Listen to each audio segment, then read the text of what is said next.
Welcome back. It is Wednesday, February 14th in the NBA. My three favorite picks are on the way. What's going on, everyone? It's Logan from Calling Our Shot. Happy Valentine's Day. And I figured on this Valentine's Day, I'd make love to the special guest. His special guest being the broom. Let's bring out the brooms from yesterday and talk about yesterday. Do a quick little victory lap. About damn time. We got some luck to go our way. I was really happy with how last night played out, as you guys should have as well. First pick we had was the Nets. Plus 8.5. Cash that one on the hook. No sweat bet, right? Yeah, I mean, they looked dead in the water, but that's the fun thing with the Boston Celtics. They let their foot off the gas and they let the Nets backdoor cover just as we drew it up. The second pick we had, Magic team total. Oh man, what a sweat. I mean, you had the scrubs come in at the very end of the game. We needed a Jet Howard 3 and some other guy to make a 3-pointer for us to cash this Magic team total. But you know what?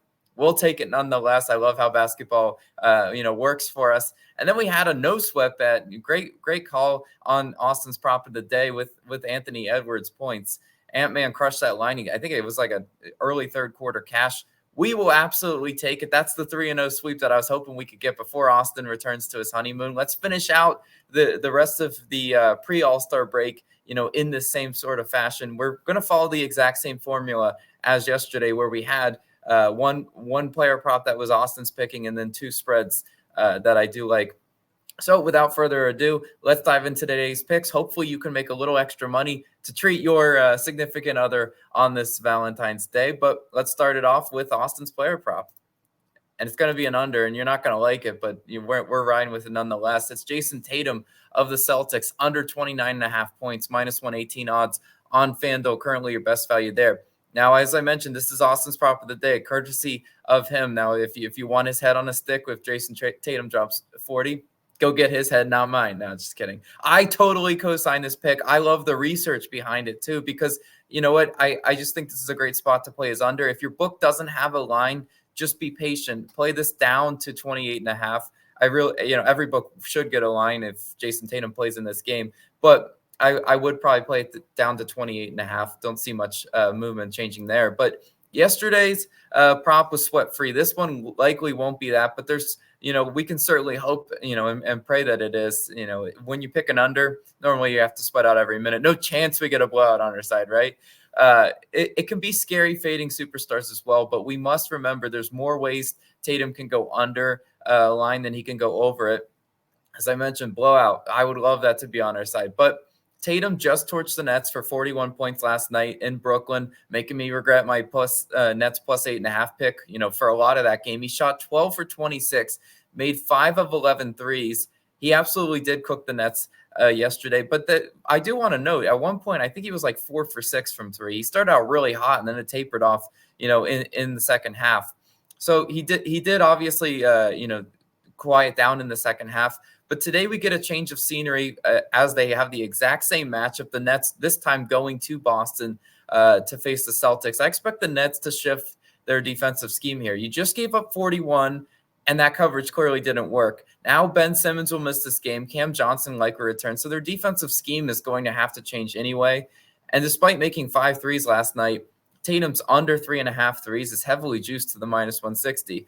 As we kind of talked about, if you want breadcrumbs on how the books expect a certain player to play, do look at their 3-point made line, because if you see juice on one side, obviously that's the side they're expecting. More often than not, they're going to go over or under. This season, when Jason Tatum made 3 or less threes, he's averaged 24.7 points per game, going under this line at a 73% clip. That's the statistic, guys. If the Nets can guard Jason Tatum a little bit better from 3, I think we stand a really good chance of keeping him under this 30-point line. On the season, he's under at a 59% clip as is. Kristaps missed last night and could return tonight. That would be a boost to other players taking away field goal attempts from Tatum as well. Hopefully KP does end up playing in this one. And also Tatum is under 29.5 points in 63% of home games. The Celtics are 12.5-point favorites in this game. And obviously, as I mentioned, blowout could potentially be on our side. It's a back-to-back for both teams. But you know what? The reason that Tatum is under this line more often than not at home is because the Celtics they do find a way to pull away from some of these bad teams. Yesterday they couldn't pull away.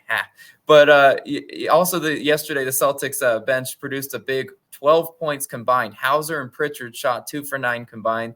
I expect both of them to be better today. Obviously, you've got those role players like that playing better at home.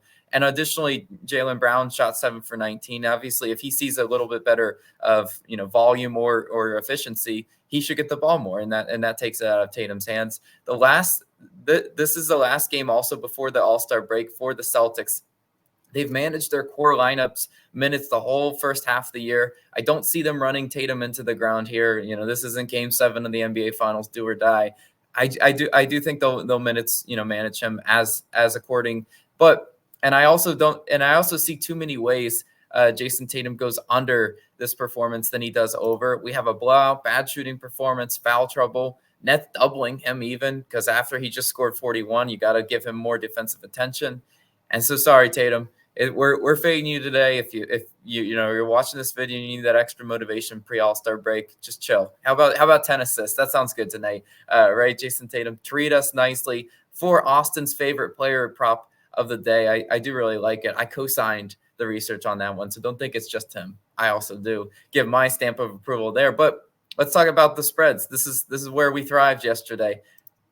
We're taking a nasty spread. You're not going to like it right off the bat, I'm telling you right now. But it's Raptors +4, -110 odds on FanDuel, your best value there. Now, if you do have the 3.5 line, obviously you can play that too. The reason I pick 4 is because I bet on FanDuel, and also because you have the push potential at 4. So if they lose by 4 on the dot, the 3.5 people will unfortunately get hooked.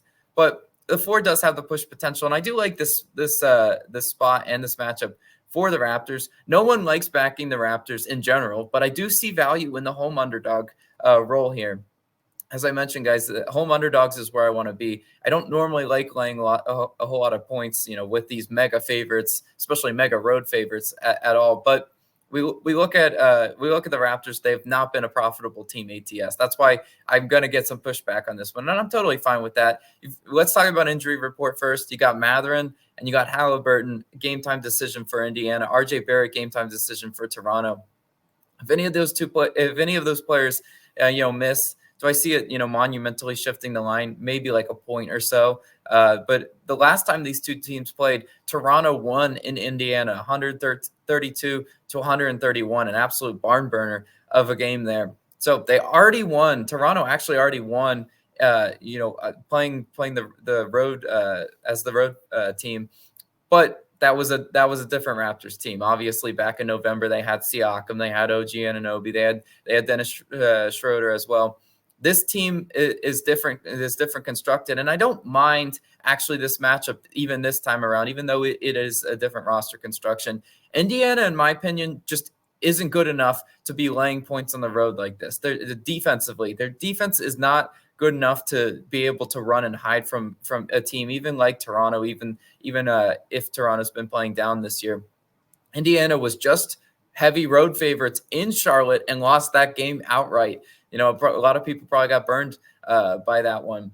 There's no reason to think Toronto can't win this game as well. No reason to think they can't be competitive and hang around in this one and keep it in that 2-possession range. I'm not saying the Raptors are good, as most people have been burned by them recently as well, too. They lost to the Spurs at home, nasty loss as well. So both these teams actually coming off some really disappointing against the spread performances. But Toronto's offense is second in fast break points per game and 5th in points per game. I like both those metrics because look at how they stack up against Indiana. Indiana's defense, 13th in opponents' fast break points per game, so about middle of the pack there, but 30th in opponents' points in the paint per game. So what Toronto does really well is obviously score in the paint. What Indiana fails to do is defend in the paint.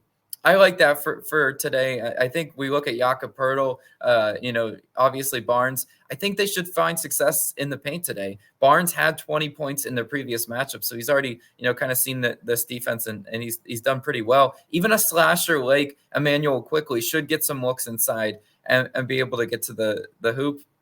Indiana's defense also dead last in opponents' free throw attempts per field goal attempts. It's like a ratio. You don't want that ratio to be high. Well, they're dead last because the ratio is high. They are giving up a lot of free throws. It's surrendering free throw attempts is how you keep a streaky shooting team like the Raptors in this game. I definitely think the Raptors can hang around, be a pest, even potentially win this game outright. I think they do cover the 4. I see a lot of pathways they cover the 4. I think laying points with Indiana is kind of criminal, especially how bad their defense has been at times this year. So that's our second pick. Now let's get into our third spread pick. It's a little bit better. I think you guys will like this one. It's the Rockets -3.5, -110 odds on FanDuel, your best value there. Now, I am just going against what I just said. I said I don't normally lay, the road favorite role, but this is a road favorite role, and you'll understand, of course, why it is. Now, once upon a time, this really depends on how long you've been watching Calling Our Shot. Once upon a time, I might try to overlook this line and say, oh, I think the books are trapping me, and I'm going to be a contrarian and go Grizzlies, and then everyone will yell at me if that doesn't hit. Because I'm tired of being contrarian. I'm just going to take what's given, and I know what's given here is that the Grizzlies are hot garbage. They are on a 9-game losing streak. You got to fade that, right? You have to. Even with a team like the Rockets, they're not a sexy team to back, but I do certainly like the spot for them. Houston's beaten Memphis also in all 3 meetings so far, winning by 7, 13, and 20 points. So why are we going to overthink this one? I'm going to try not to overthink this one because in their most recent matchup, Memphis wasn't as depleted as they are now. Memphis got 28 from Desmond Bane in December. Desmond Bane obviously will not play in this game. So you've got a lot of injury concerns. They look like a mash unit, the Grizzlies. Just look at their injury report. It's crazy. And I'm going to be disrespectful when I say this too, but the Grizzlies are hot garbage on offense. They're hot garbage all around, but on offense especially, they're 30th in points per game, 29th in fast break points per game, 30th in points in the paint. They don't really do a whole lot of anything well. You got to score in this day and age, especially to cover spreads. I know, groundbreaking news there. Their matchup with the Rockets is tough enough as is, given their offensive challenges. And then you add on the fact that Houston is a top 10 defense in most major categories. I think Houston should be able, to keep Memphis in check today. And you look at Houston, they held them under 100 in two out of their 3 matchups this season. So they have defensively, had good schemes for this Memphis Grizzlies team. Even with Fred VanVleet out, there are still scoring options in guys like Dylan Brooks and Şengün. Brooks had 26 in their most recent matchup against Memphis. And I think he's definitely a viable scoring option for us there. I don't see things getting much better for this Grizzlies team as we know they're just limping into the All-Star break injury-wise, but I'm also betting on the much better and the much more healthy team in the Houston Rockets in this one. I just think they take care of business, even being on the road. Yes, being on the road can be a scary, predicament in the NBA. But I just think this is a short spread. It's enough points to make me feel comfortable. I just don't want to overthink it. I'm not taking the Grizzlies with points while they're on their losing streak. If the losing streak ends today, you can blame me all you want, and we'll just we'll chalk it up. But I think it's a really good bet to make, and I think the Houston Rockets do cover the -3.5. So let's talk about the picks. Do a quick mini recap. We had Jason Tatum's points under. We had the Raptors +4, and we had the Rockets -3.5. Thank you guys so much again for tuning in. Hopefully we could bring out back-to-back brooms. Man, I would go absolutely nuts for that. But let's keep the winning going. We're on a quiet little 5-1 run. Let's continue to make some money. This is Logan. I'll catch you guys on the next one.